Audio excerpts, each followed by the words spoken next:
അൽഹംദുലില്ലാഹി ജല്ല ആഘോഷപ്പൊലിമയേറോ ഈദ് വന്നല്ലോ ഈദ് വന്നല്ലോ അല്ലാഹു അക്ബർ അല്ലാഹ് അൽഹംദുലില്ലാഹി ജല്ല ആഘോഷപ്പൊലിമയേറോ ഈദ് വന്നല്ലോ ഈദ് വന്നല്ലോ. അല്ലാഹു സുബ്ഹാനഹു വ തആല നാം ഒരുമിച്ച് കൂടിയതുപോലെ അവന്റെ അനുഗ്രഹീത സോപാനത്തിൽ ഒരുമിച്ച് കൂടാൻ നമുക്ക് ഏവർക്കും അല്ലാഹു തൗഫീഖ് നൽകി അനുഗ്രഹിക്കുമാറാകട്ടെ. നമ്മൾ പറയുന്നതും കേൾക്കുന്നതൊക്കെ അല്ലാഹു സാലിഹായ അമലായി നമ്മിൽ നിന്ന് സ്വീകരിക്കുമാറാകട്ടെ.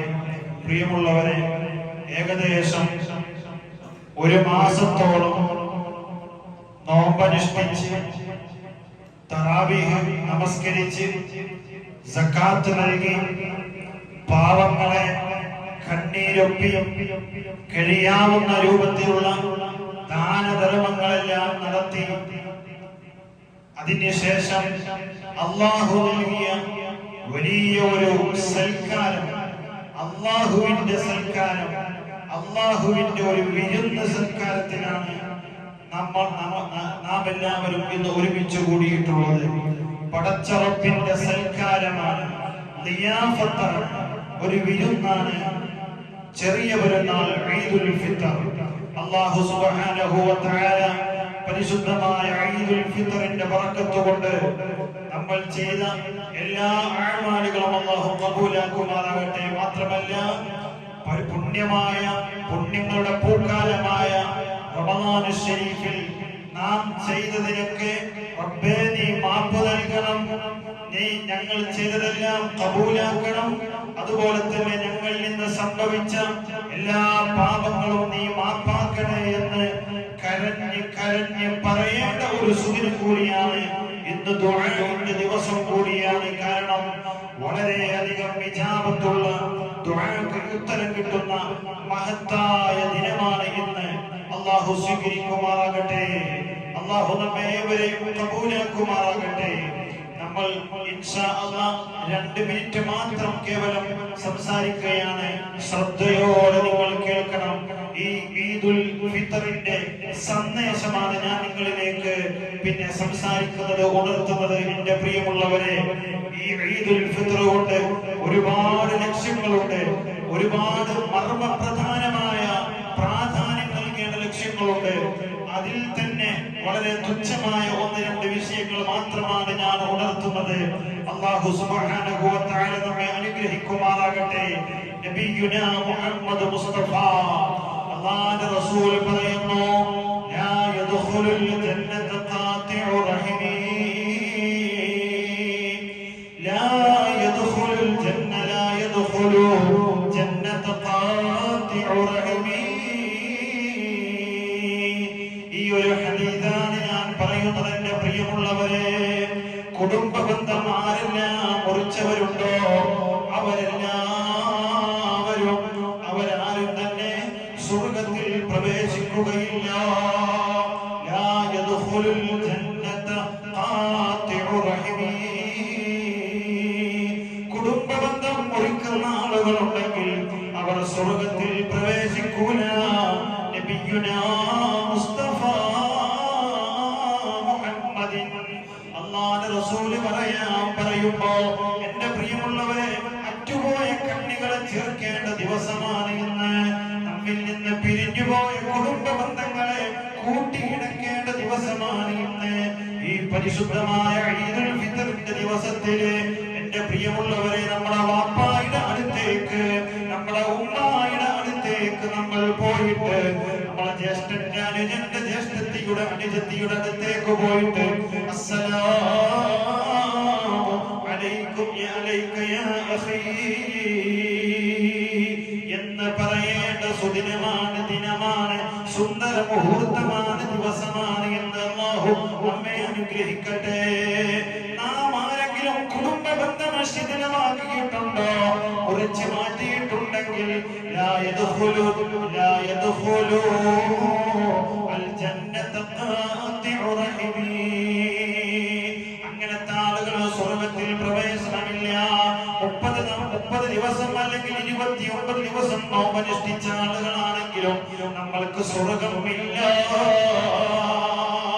മുഴുവൻ ദിവസവും തറാവീഹിന് വന്ന ആളുകളാണെങ്കിലും നമുക്ക് സ്വർഗമില്ല. രണ്ടാമത്തെ ഒരു കാര്യം, എന്റെ പ്രിയമുള്ളവരെ, ഒരു ഹദീസാണ്, ചെറിയ ഹദീസ്. ഞാനത് സുവിസ്തരം പ്രതിപാദിക്കുന്നില്ല, വിശദീകരിക്കുന്നില്ല. അല്ലാഹുവിന്റെ റസൂൽ പറയുകയാ, സഹബ റബ്ബി ഫീ റിളൽ വാലിദി വസഖതു റബ്ബി ഫീ സഖതിൽ വാലിദി. അല്ലാഹുവിന്റെ റസൂൽ പറയാണ്, അല്ലാഹുവിന്റെ പൊരുത്തം നമുക്ക് കരസ്ഥമാക്കാൻ, കരഗതമാക്കാൻ കഴിയുന്നത് മാതാപിതാക്കളുടെ പൊരുത്തമുണ്ടെങ്കിലാണത്രേ. അല്ലാഹുവിന്റെ കോപം, മാതാപിതാക്കളുടെ കോപം നമുക്കുണ്ടെങ്കിൽ അല്ലാഹുവിന്റെ കോപവും നമുക്കുണ്ട്. റബ്ബ് നമ്മളെ കാക്കട്ടെ. അതുകൊണ്ട് മാതാപിതാക്കളോട് പിണങ്ങി നിൽക്കുന്ന ആളുകളുണ്ടെങ്കിൽ ഇന്നത്തെ ഈ ദിവസം പോയിട്ട് അവരോട് സലാം പറയണം. അസ്സലാമു അലൈക്കും യാ നബി. നമ്മുടെ ഈഗോ എല്ലാം മാറ്റിവെച്ചിട്ട്, നമ്മുടെ അഹങ്കാരമെല്ലാം മാറ്റിവെച്ചിട്ട്, നമ്മുടെ ഫഖർ കിബർ മാറ്റിവെച്ചിട്ട്, വാപ്പയോട് പോയിട്ട്, നൊന്ത് പ്രസവിച്ച ഉമ്മയോട് പോയിട്ട് സലാം പറയാതെ എന്നാരും തന്നെ ഈ പിന്നെ നമസ്കാരം കഴിഞ്ഞ് ഈ ഖുതുബ കഴിഞ്ഞ് വീട്ടിലേക്ക് പോകാൻ പാടില്ല. അല്ലാഹുവിന്റെ റസൂൽ പറയുന്നത്, മാതാപിതാക്കളുടെ അല്ലാഹുവിന്റെ പൊരുത്തം നമുക്ക് കരഗതമാക്കണമെങ്കിൽ മാതാപിതാക്കളുടെ പൊരുത്തം നമുക്ക് വേണം. അല്ലാഹുവിന്റെ കോപം, മാതാപിതാക്കൾ നമ്മെ കോപിച്ചു കഴിഞ്ഞാൽ അല്ലാഹുവിന്റെ കോപമുണ്ടെന്ന് നബിയുനാ മുഹമ്മദ് മുസ്തഫ. അതുപോലെ തന്നെ മറ്റൊരു മർമ്മപ്രധാനമായ വിഷയമാണ് എന്റെ പ്രിയമുള്ളവരെ, നമ്മുടെ സഹോദരങ്ങളെ നമ്മൾ സഹായിക്കണം. നല്ല സ്വതന്ത്ര പ്രവർത്തനങ്ങളിൽ നമ്മൾ ഏർപ്പെടണം. നമ്മളെ കൊണ്ട് കഴിയുന്ന രൂപത്തിൽ അവരെ സഹായിക്കണം. ഇന്ന് മാത്രമല്ല, ഇന്നൊരു തുടക്കമാകണം, ഇന്നതിന്റെ ഇനാഗുറേഷൻ ആകണം, ഇന്നതിന്റെ ഉദ്ഘാടനമാകണം. ഇന്ന് മുതൽ ഇൻഷാ അല്ലാഹ് ഞാൻ എന്റെ സഹോദരനെ സഹായിക്കും എന്നൊരു ദൃഢനിശ്ചയമെടുത്ത്, മുസ്ലിം ആകട്ടെ അമുസ്ലിമാകട്ടെ, ഹൈന്ദവനാകട്ടെ, നമസ്കാരത്തായുള്ള മുസൽമാനാണെങ്കിലും, ക്രിസ്തുമാലയണിഞ്ഞ ക്രൈസ്തവനാണെങ്കിലും, ശരണം വിളിക്കുന്ന ഹൈന്ദവനാണെങ്കിലും, എന്റെ പ്രിയമുള്ളവരെ ആരാണെങ്കിലും അവരോട് നമ്മൾ പോയിട്ട് എന്ത് ആവശ്യമാണെങ്കിലും അവർക്ക് ചെയ്തു കൊടുക്കണം. അല്ലാഹുവിന്റെ റസൂൽ പറഞ്ഞില്ലേ, മൻ നഫസ അൻ മുസ്ലിമിൻ കുർബാ മിൻ കുറബി ദുനിയാ നഫസല്ലാഹു അൻഹു കുർബതൻ മിൻ കുറബിൽ ആഖിറ.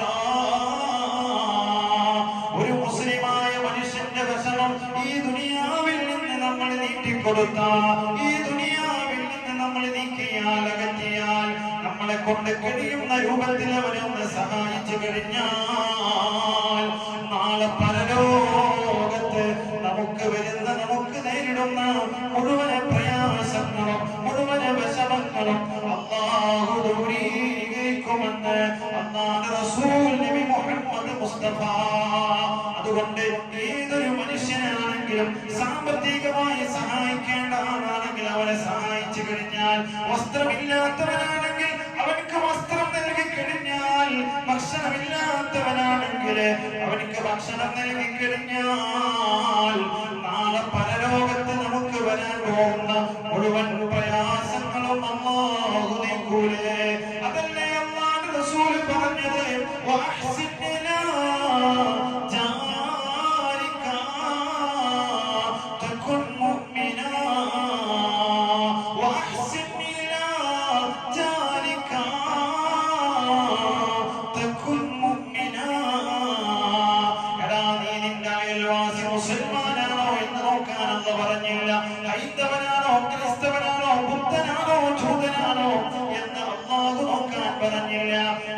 അയൽവാസി പട്ടിണി കിടക്കുന്നവനാണോ അവനെ നീ സഹായിക്കണമെന്നാണ് അല്ലാഹു നമ്മെ പഠിപ്പിച്ചിട്ടുള്ളത്. അയൽവാസി പട്ടിണി കിടക്കുമ്പോ വയറ് നിറക്കുന്നവൻ നമ്മിൽ പെട്ടവനല്ല എന്ന് പഠിപ്പിച്ചത് നമ്മുടെ മുത്തായ തങ്ങളാ, മദീനയുടെ മണവാളൻ നബി മുഹമ്മദ് മുസ്തഫ. അതുകൊണ്ട് എന്റെ പ്രിയമുള്ളവരെ, ഇന്നത്തെ ഈ പടിപെരുന്നാൾ സന്ദേശമായി എനിക്ക് നിങ്ങളോട് പറയാനുള്ളത്, തികച്ചും സാന്ത്വന പ്രവർത്തനത്തിൽ ഏർപ്പെട്ടുകൊണ്ട് മറ്റു മുസ്ലിമീങ്ങളുടെ കണ്ണീരൊപ്പിയിട്ട് മാതാപിതാ ഗുരുവിന്റെ അടുത്തേക്ക് പോയിട്ട് അവരുടെ പദവിയായി, അവരുടെ പൊരുത്തത്തിനായി, അവരുടെ തൃപ്തിയിലായി നമ്മൾ ജീവിച്ചു കഴിഞ്ഞാൽ ഈ ദുനിയാവിലും നമുക്ക് വിജയമുണ്ട്, നാളെ പരലോകത്തും നമുക്ക് വിജയമുണ്ട്. യാ അല്ലാഹ്, ഈ ഈദുൽ ഫിത്റിന്റെ ബറക്കത്ത് കൊണ്ട് ഞങ്ങളെ മുഴുവൻ പാപങ്ങളും നീ പൊറുക്കണേ അല്ലാഹ്, മാപ്പ് നൽകണേ അല്ലാഹ്. അതുപോലെ ഇന്ന് മറക്കാൻ കഴിയാത്ത ഒരു വിഭാഗമുണ്ട് എന്റെ പ്രിയമുള്ളവരെ. ആരാണെന്നറിയോ? ഫലസ്തീനിലെ ഗസയിലെ നമ്മുടെ പ്രിയപ്പെട്ട മക്കളെ നമ്മൾ മറന്നു പോകരുത്. നമ്മുടെ സുഹൃത്തുക്കളെ, നമ്മുടെ സഹോദരന്മാരെ ഒരിക്കലും നമ്മൾ മറന്നു പോകരുത്. വെള്ളമില്ലാതെ, ഭക്ഷണമില്ലാതെ, വസ്ത്രമില്ലാതെ, വീടില്ലാതെ, ഉമ്മായെ കാണാതെ, പാപ്പായെ കാണാതെ, മക്കളെ കാണാതെ, ഉറ്റവരെ കാണാതെ, ഉടയവരെ കാണാതെ, ബന്ധുക്കളെ കാണാതെ അലഞ്ഞു തിരിഞ്ഞ് നടക്കുന്ന പ്രിയപ്പെട്ട ഫലസ്തീനി മക്കള്, അവർക്ക് വേണ്ടി ഇന്ന് നമ്മൾ പ്രാർത്ഥന നടത്തണം. പുത്തനുടവകൾ അണിഞ്ഞുകൊണ്ട്, പുടവകൾ അണിഞ്ഞുകൊണ്ട് ഇന്ന് നമ്മൾ പള്ളിയിലെത്തിയല്ലോ. നമ്മുടെ ഫലസ്തീനിലെ പ്രിയപ്പെട്ട മക്കളുണ്ടല്ലോ, ഒരു ചെറിയ മുണ്ട് പോലും എടുക്കാനില്ലാതെ, ഒരു ഉടുതുണിക്കും മറുതുണി പോലും ഇല്ലാതെ, കടത്തിണ്ണയുടെ വരാന്തയുടെ കടത്തിണ്ണയിലും അതുപോലെ തന്നെ റോഡ് സൈഡിലൂടെ കിടന്നുറങ്ങി. അതാ എന്റെ പ്രിയമുള്ളവരെ, വെള്ളമില്ലാത്തതിന്റെ പേരിൽ മൃഗങ്ങളുടെ മലദ്വാരത്തിൽ നിന്ന് വരുന്ന മൂത്രവും വെള്ളവും കുടിക്കുന്ന ഒരു പിന്നെ അതിക്രൂരമായ, അതിസങ്കടകരമായ, ഖേദകരമായ ഒരു അവസ്ഥയിലൂടെ നീങ്ങിക്കൊണ്ടിരിക്കുമ്പോ അവർക്ക് വേണ്ടി നമ്മൾ പ്രാർത്ഥന നടത്താം. യാ അല്ലാഹ്, പ്രിയപ്പെട്ട ഫലസ്തീൻ മക്കളെ നീ കാക്കണേ അല്ലാഹ്, അവർക്ക് നീ താങ്ങും തണലുമാകണേ അല്ലാഹ്, നിന്റെ ഹിഫ്ള് നൽകണേ അല്ലാഹ്, നിന്റെ ഹിഫ്ള് നൽകണേ അല്ലാഹ്, നിന്റെ നസ്ർ നൽകണേ അല്ലാഹ്, നിന്റെ നദർ നൽകണേ അല്ലാഹ്. തന്റെ അവയവങ്ങൾ കാണാതെ പെറുക്കിയെടുക്കേണ്ട, തന്റെ അവയവങ്ങൾ കാണാതെ ഓരോ സ്ഥലങ്ങളിൽ പോയിക്കൊണ്ട് അന്വേഷിച്ച് നടക്കുന്ന പ്രിയപ്പെട്ട മക്കള്, ഉമ്മായെ കാണാതെ ദിവസങ്ങളോളം കിടന്നുറങ്ങേണ്ടി വരുന്ന, കിടന്നുറങ്ങാൻ പോലും കഴിയാത്ത സാഹചര്യമുള്ളവരാ. സുബ്ഹാനല്ലാഹ്, 2000-ലധികം പള്ളികൾ തകർത്തെറിഞ്ഞില്ലേ? ഫലസ്തീനിലുള്ള 70% ആളുകളും പ്രിയപ്പെട്ട മക്കളും പല പ്രിയപ്പെട്ട അഹ്ലുസുന്നത്തി വൽ ജമാഅത്തിന്റെ ആശയാദർശങ്ങളെ അടിയുറച്ച് വിശ്വസിക്കുന്ന നമ്മുടെ പ്രിയപ്പെട്ട ഫലസ്തീൻ മക്കള് 70% ഇല്ലാതെയായി.